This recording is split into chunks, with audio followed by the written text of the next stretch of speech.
এত চুরি ডাকাতি রাজধানী খোঁজ নারী ধর্ষণ, একটা ভয়ঙ্কর দুর্গন্ধ প্রতিগন্ধময় পরিবেশের মধ্যে আমাদের দিনের পর দিন চলে যাচ্ছে।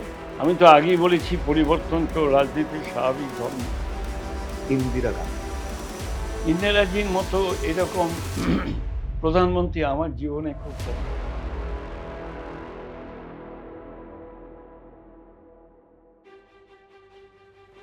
নমস্কার। এই সময় লাইভে আপনাদের স্বাগত। আমি শিলাদিত্য। শুরু করছি ভোটের গল্প। আর ভোটের গল্প নিয়ে আজ আমরা হাজির হয়েছি বর্ষিয়ান কংগ্রেস নেতা প্রদীপ ভট্টাচার্যের কাছে। প্রদীপ দা, স্বাগত। প্রদীপ দা, কেমন আছেন? এ বয়সে যেরকম থাকতে হয় ঠিক সেরকমই আছি। তো চলাফেরা তো স্বাভাবিকভাবে করার চেষ্টা করি। মাঝে মধ্যে আমাদের দলের মিটিংও যাচ্ছি, বিভিন্ন অনুষ্ঠানে অংশগ্রহণ করছি দলের বাইরেও। এছাড়া যে পড়াশোনা করার দরকার, বইপত্র নিয়ে ঘাটাঘাটি করা দরকার, যেটা বহু পুরনো অভ্যাস আমার ছিল, অন্তত রাত্রেবেলা শোবার আগে কিছুক্ষণ পড়াশোনা করা, সেটা এখনো চেষ্টা করছি চালিয়ে যেতে। প্রদীপ দা, ভোটের গল্পে আসলে আমরা পুরনো দিনের রাজনীতির নানান গল্প আপনার কাছ থেকে জানার চেষ্টা করব। সিদ্ধার্থ শঙ্কর রায়ের আমলে আপনি মন্ত্রী ছিলেন, একটা সময় রাজ্যসভা সাংসদ হিসেবে আমরা আপনাকে দেখেছি। দীর্ঘ রাজনৈতিক জীবন, সব থেকে কঠিন মুহূর্ত কোনটা, সব থেকে রঙিন মুহূর্ত কোনটা? খুবই কঠিন প্রশ্ন। প্রশ্নটা কঠিন কারণ এটা গ্র্যাজুয়েশনের প্রশ্নও নয়, মাস্টার ডিগ্রি অর্জনের প্রশ্ন নয়, একদম পিএইচডির প্রশ্ন। তো উত্তরটা তো দিতেই হবে। সব থেকে ভালো লেগেছিল যেদিন আমি কলেজের গণ্ডি অতিক্রম করে বিশ্ববিদ্যালয়ে গোলাপবাগে পা দিয়েছিলাম। সেদিন ওই গোলাপবাগে লাল মাটির রাস্তা, আর দুপাশে মেহগিনি, পাইন এবং অন্যান্য গাছের সারি, তারই মাঝখানে আমাদের যে ক্লাস হতো, যে বিল্ডিংটা সত্যি খুব মনোরম। ওই পরিবেশটা খুবই আনন্দের ছিল, এ ব্যাপারে কোনো সন্দেহ নেই। আর সব থেকে কঠিন সংকটের মধ্যে তখনই পড়েছিলাম যখন একটা গভীর সংগ্রামের মধ্যে গিয়ে আমাকে নির্মমভাবে প্রহৃত হতে হয়েছিল, এবং আমি মারা গেছি মনে করে অনেক দুর্বৃত্ত মনে করেছিল যে কে নালায় ফেলে দিয়ে চলে যাওয়া হাসপাতালে। কিন্তু আমাকে ঈশ্বর বাঁচিয়েছিলেন। সেদিন যিনি পুলিশ অফিসার ছিলেন তিনি দৌড়ে এসে আমাকে রক্ষা করেছিলেন। সেটা আমার জীবনে খুব কঠিনতম পথ ছিল। দুটোই কিন্তু আমার বিশ্ববিদ্যালয়ের জীবনে। তারপরে বহু ঘাত প্রতিঘাত, বহু ঘটনার সঙ্গে আমি প্রত্যক্ষ করেছি, লড়াই করেছি, এগিয়ে চলবার চেষ্টা করেছি। কখনো ভালো হয়েছে, কখনো খারাপ হয়েছে, কোনোটা আনন্দের হয়েছে, কোনোটা খারাপ হয়েছে। কিন্তু আরেকটি কথা বলতে হবে, সেটি হচ্ছে সব থেকে আনন্দ পেয়েছিলাম যেদিন বর্ধমানে নির্বাচিত হওয়ার বেশ কিছুদিন পর সিদ্ধার্থ রায়ের মন্ত্রিসভা, তখন আমি একজন মন্ত্রী, আমাকে ছেলেরা প্রায় বলতো, প্রদীপ আমাদের একটু চাকরি করে দিন, প্রদীপ আমাদের একটু চাকরি করে দাও, অনেক দিন তো হয়ে গেল, আর তো পারছি না। তো চেষ্টা করেছিলাম বিভিন্ন জায়গায়, কোথাও কোথাও সফল হয়েছিলাম, কোথাও কোথাও হয়নি। তো একদিন ঠিক করলাম Durgapur mining and allied machinery corporation বলে, অর্থাৎ MAMC বলে একটি বড় কারখানা আছে, সেই কারখানা থেকে যদি কিছু ছেলেকে ঢোকানো যায়। তো ম্যানেজিং ডাইরেক্টর ছিলেন মিস্টার চ্যাটার্জি, তাকে ফোন করলাম, ফোন করে বললাম আমি আসছি কিছু ছেলেদের নিয়ে, আপনাকে চাকরি করে দিতে হবে। উনি বললেন, স্যার কোথায় চাকরি করবো, চাকরি তো নেই। আমি বললাম, না আমি আসছি ট্রাকে করে, প্রায় 3 ট্রাক ছেলে ভর্তি করে নিয়ে আমি দুর্গাপুরে আসছি। স্যার আপনি আসবেন না, এটা অসম্ভব ব্যাপার। আমি রওনা হয়ে গেছি, আমি আসছি। আমি এলাম, গেট বন্ধ ছিল, ধাক্কা দিয়ে গেট খুললাম, ছেলেদের বললাম লাইন করে ভেতরে। মিস্টার চ্যাটার্জি বেরিয়ে এসে বললেন, স্যার আমি কোথায় চাকরি করব, আমার তো একটু পোস্ট খালি নেই। কারণ এরা সব মালির কাজ করবে, আপনার খাবারের টেবিল মুছবে, এরা দরজা জানলা মুছবে, এরা মেঝে পরিষ্কার করবে, আপনি এদের ঢোকান। ধীরে ধীরে এরা প্রায় সকলেই ঢুকে গিয়েছিল। তারপরে এরা সকলেই পার্মানেন্ট হয়েছিল এবং যে স্কেলে ঢুকেছিল, প্রথম তো স্কেলের কোনো প্রশ্নই ছিল না, টেম্পোরারি লেবার হিসেবে ছিল। পরে একটা স্কেলে চলে গিয়েছে এবং ভালো মাইনে পেত। আবার একটা বলি, এই যে কোলিয়ারি ন্যাশনালাইজেশন, এর একটা খুব ইন্টারেস্টিং গল্প আছে। তখন সিদ্ধার্থ শঙ্কর রায়ের মাথায় একটা চিন্তা চেপেছিল যে আমি প্রাইভেট ইনস্টিটিউশনগুলোকে ন্যাশনালাইজ করি। তখন তো ন্যাশনালাইজেশন তো এমনিভাবে হয় না, প্রথমে যেটা করতে হতো ম্যানেজমেন্ট টেক ওভার করা, ম্যানেজমেন্ট টেক ওভার করে গভর্নমেন্ট অফ ইন্ডিয়াকে লেখা ন্যাশনালাইজ করা। তো কলকাতায় এবং আশেপাশে অনেকগুলো টেক্সটাইল মিল ছিল, টেক্সটাইল মিলগুলো বন্ধ ছিল, তার মধ্যে সাইকেল ফ্যাক্টরি ছিল ইয়েতে আসানসোলের ওখানে। তো এই সব 14টা ফ্যাক্টরি সিদ্ধার্থ শঙ্কর রায় খুলে দিয়েছিল। আমাদেরও নিয়ে গেছেন কৃষ্ণা গ্লাস খুলতে, আরও অনেকগুলো ফ্যাক্টরি। তো একদিন উনি আমাদের সঙ্গে এই খোলার গল্প করতে করতে বলছিলেন, কলিয়ারিকে যদি ন্যাশনালাইজ করা হয় তাহলে কি হতে পারে। তো আমাদের তো বিশেষ কোনো ধারণাই ছিল না, যেহেতু আমি কলিয়ারিতে ইউনিয়ন করতাম একদম 22-23 বছর বয়স থেকে, আমার কিছু ধ্যান ধারণা ছিল। আমি বলেছিলাম যে দেখুন, কিছু কলিয়ারি অত্যন্ত প্রিমিটিভ স্টেজে রয়েছে, মানে এমনভাবে পরিচালিত হচ্ছে যেগুলো কোনো মানুষের পক্ষে কাজ করা সম্ভব না।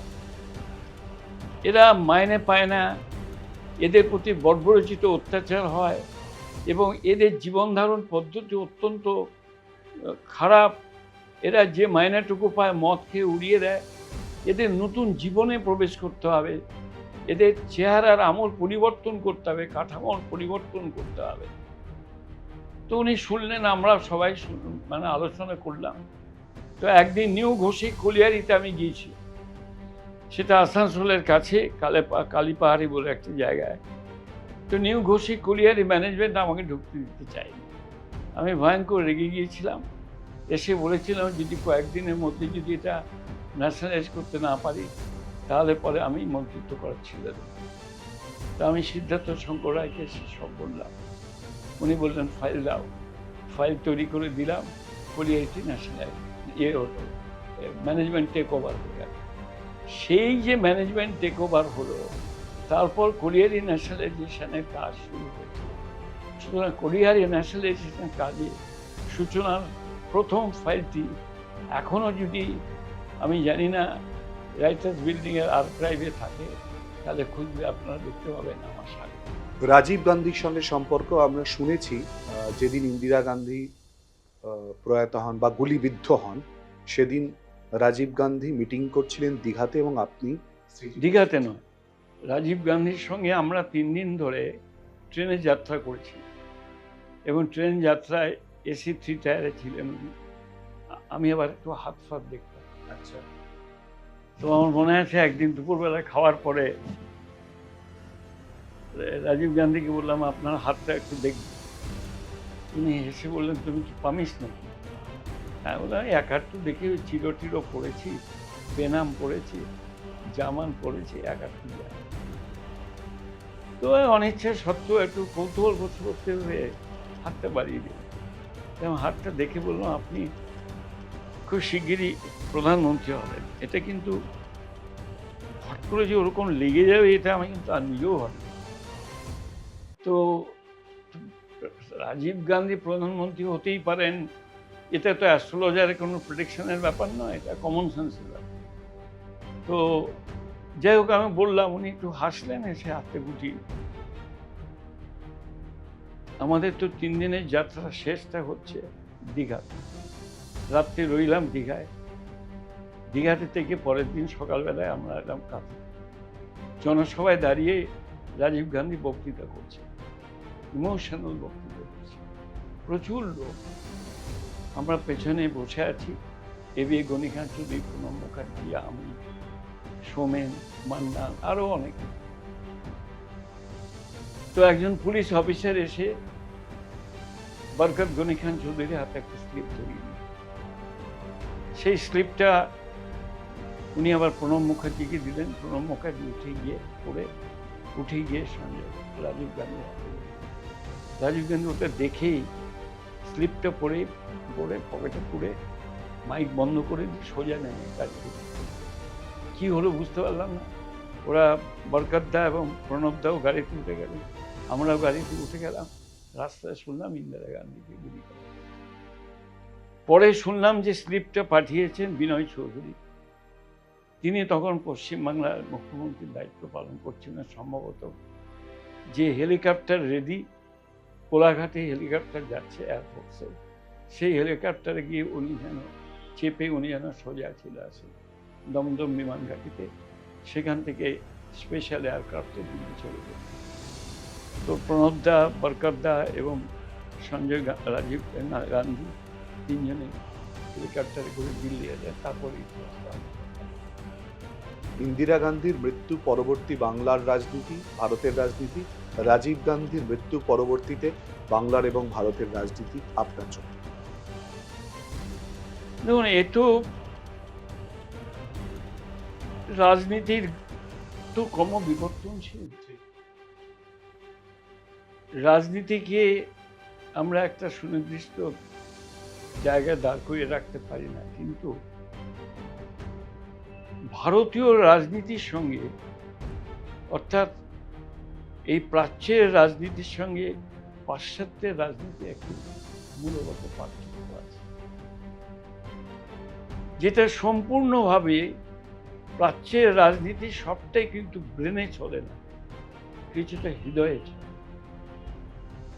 পাশ্চাত্যে সেটা সবটাই ব্রেনে চলে, হৃদয়ে গান।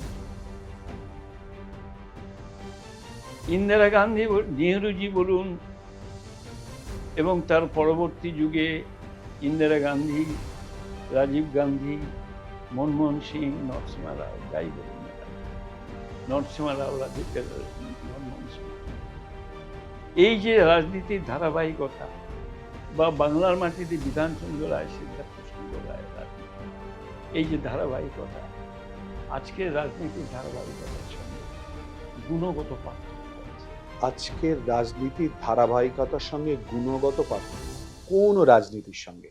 পশ্চিমবঙ্গের রাজনীতির সঙ্গে, ভারতীয় রাজনৈতিক সমীকরণের সঙ্গে, কার সঙ্গে? দুটোর মধ্যে। ভারতীয় রাজনীতির ক্ষেত্রে গুরুতর অবনতি লক্ষ্য করছি, বাংলার রাজনীতিতে তো কর্তব্য। এই যে জিনিসটা ক্রমান্বয়ে ঘটেই চলেছে, এটা কিন্তু ভারতবর্ষের এবং বাংলার রাজনীতির ক্ষেত্রে চরম দুঃখের, দুর্ভাগ্যের এবং ভবিষ্যৎ জেনারেশনের পক্ষে একটা গভীর কঠিন সংকটের মধ্যে টেনে নিয়ে। কেন প্রদীপদা, ভারতীয় রাজনীতি, পশ্চিমবঙ্গের রাজনীতিতে তো জেনারেশনের বদল আসছে, ইয়াং জেনারেশন তারা রাজনীতির মানচিত্রে প্রবেশ করেছেন, তারা তাদের মতো করে এগিয়ে নিয়ে যাওয়ার চেষ্টা করছেন, কেন এরকম কথা বলছেন? না, আমি একথা বলছি না যে আমি স্পেশালিস্ট।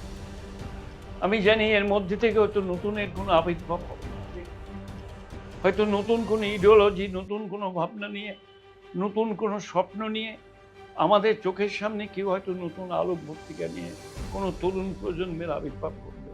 আমি তো তারই প্রতীক্ষায় আছি। কিন্তু এখন যে অন্ধকারাচ্ছন্ন পথ তৈরি করে দেওয়া হয়েছে, যে আকাশকে মেঘাবৃত করে দেওয়া হয়েছে, কখনো আমাদের সমাজকে ভাঙার জন্য, টুকরো টুকরো করার জন্য, ধর্মীয় মেরুকরণের নাম করে আমাদের সমাজকে আঘাত করার চেষ্টা চলছে, তার বিরুদ্ধে সোচ্চার প্রতিবাদ কণ্ঠস্বর কোথায়? যে কণ্ঠস্বরগুলো মাঝে মধ্যে ভেসে ওঠে, সেই কণ্ঠস্বরগুলো কিন্তু কতখানি হৃদয়ের সম্পর্ক আছে আর কতখানি রাজনীতির জন্য করছে, তার ভিতরে যথেষ্ট সন্দেহ রয়েছে। মনে হয় হৃদয়ের বাইরে শুধু রাজনীতির জন্যই যদি লড়াই হয়, সেই লড়াই কিন্তু মানুষ অবিশ্বাসের চোখে দেখে, সেখানে একটা সেটিং তথ্য কিন্তু এসে যায়।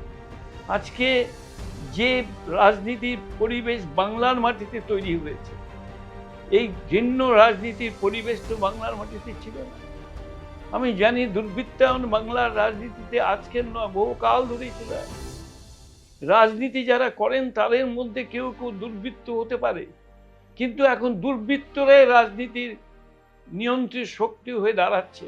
এর থেকে বড় দুর্ভাগ্য পশ্চিমবাংলায় কি হতে পারে? বাংলার মুখ্যমন্ত্রীর কাছ থেকে তো আমি প্রত্যাশা করি দুর্বৃত্তায়নকে তিনি কঠোরভাবে দমন করে বাংলাকে নতুন পথে নিয়ে যাবেন, কিন্তু কোথায় তার তো কোনো চিহ্ন দিশা আজ পর্যন্ত আমরা চোখে দেখতে পাচ্ছি না। এত চুরি, ডাকাতি, রাজধানী, খোঁজ, নারী ধর্ষণ, একটা ভয়ঙ্কর দুর্গন্ধ প্রতিগন্ধময় পরিবেশের মধ্যে আমাদের দিনের পর দিন চলে যাচ্ছে। উন্নয়নের স্বপ্ন ভেঙে চুরমার হয়ে যাচ্ছে কিছু ছোটখাটো কারখানা ছাড়া তো আর কিছুই দেখতে পাই না। জ্যোতি বসু, বুদ্ধদেব ভট্টাচার্য থেকে মমতা বন্দ্যোপাধ্যায়, কি পরিবর্তন দেখলেন? আমি তো আগেই বলেছি পরিবর্তন তো রাজনীতির স্বাভাবিক ধর্ম। দেখুন, এটা অস্বীকার করে লাভ নেই। যিনি মুখ্যমন্ত্রী হন না কেন, কিছু কিছু ভাইসেস থাকবে, কিন্তু মুখ্যমন্ত্রীকে এইটা মনে রাখতে হবে সবসময় যে আমি পার্টির মুখ্যমন্ত্রী যেমন ঠিক, তেমনি বাংলার মুখ্যমন্ত্রী। সেই জায়গাটা দুর্ভাগ্যের বিষয়। জ্যোতিবাবু উঠতে পারেন, আজকে মুখ্যমন্ত্রী। তবে জ্যোতিবাবুর সঙ্গে একটা তফাৎ, বিরাট তফাৎ হচ্ছে জ্যোতিবাবু কিন্তু অপোজিশন পার্টিকে মূল্য, মর্যাদা, সম্মান।